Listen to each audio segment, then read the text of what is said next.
শ্যামলা মাতরম বন্দে মাতরম। 1908 সালের 11ই অগস্ট বন্দে মাতরম বলার দোষে যে বালককে বেত মারার হুকুম দিলেন ব্রিটিশ সরকার, তারই পক্ষে দাঁড়িয়ে ক্ষুদিরাম বসু ও প্রফুল্ল চাকি সাহেবের ফিটন গাড়ি লক্ষ্য করে বোমা চালালেন মুজফ্ফরপুরে। সাহেব নিহত হলেন না, তবু নাবালক ক্ষুদিরামকে ফাঁসির হুকুম দেয়া হলো। জননী গুলহ তুলে পক্ষে শান্তনবাস দেহ তুলে চোখে কাঁদিছে তব চরণ কাঁদে 30 কোটি নরনারী।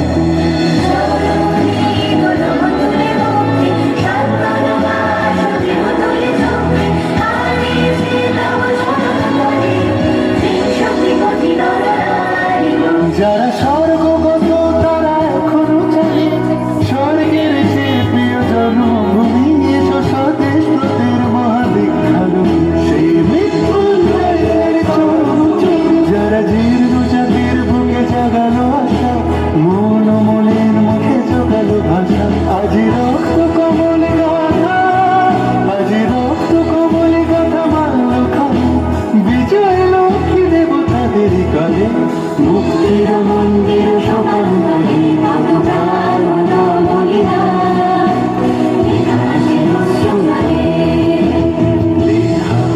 আছে অশ্রু জলে।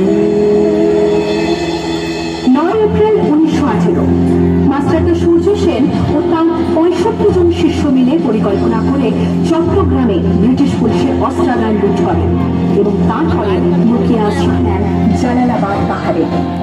4 দিন পর ব্রিটিশ বাহিনী খুঁজে বার করে মাস্টারদা ও তার সঙ্গীদের।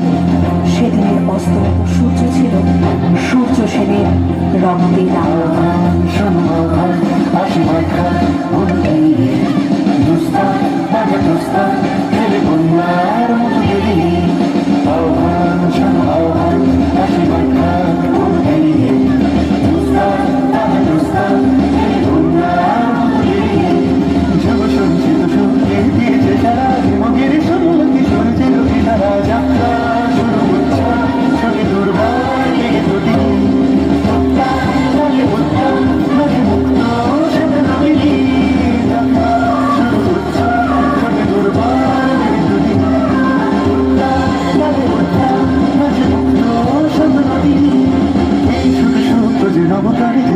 রণসাজে সেজেছে অধিকার অর্জনে, এই শুধু সত্য যে নবপ্রাণে জেগেছে রণসাজে সেজেছে।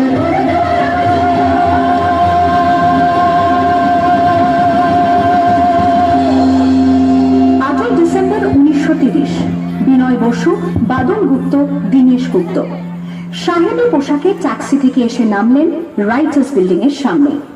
সোজা উঠে গেলেন দোতলায়। সামনেই সিমসনের ঘর। দ্বাররক্ষীকে ঠেলে ঢুকে গেলেন ভেতরে।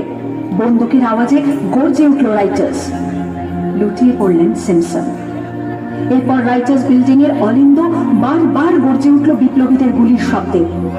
তারপর টেগার্ড সাহেব তার বাহিনী নিয়ে ঘিরে ফেললেন বিনয়, বাদল, দীনেশকে।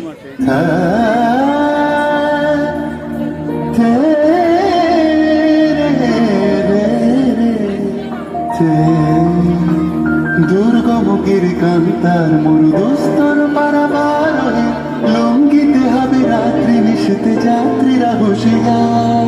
সেপ্টেম্বর 1942 তমলুকের মাটিতে কয়েক হাজার ভারতীয়কে নিয়ে যিনি পুলিশ স্টেশন ঘেরাও করার লক্ষ্যে হেঁটেছিলেন, সেই 70 মাতঙ্গিনী হাজরা পুলিশের নির্মম গুলি চালনা ও লাঠিচার্জ সত্ত্বেও তার হাতের পতাকাটি মাটিতে উঠতে দেননি।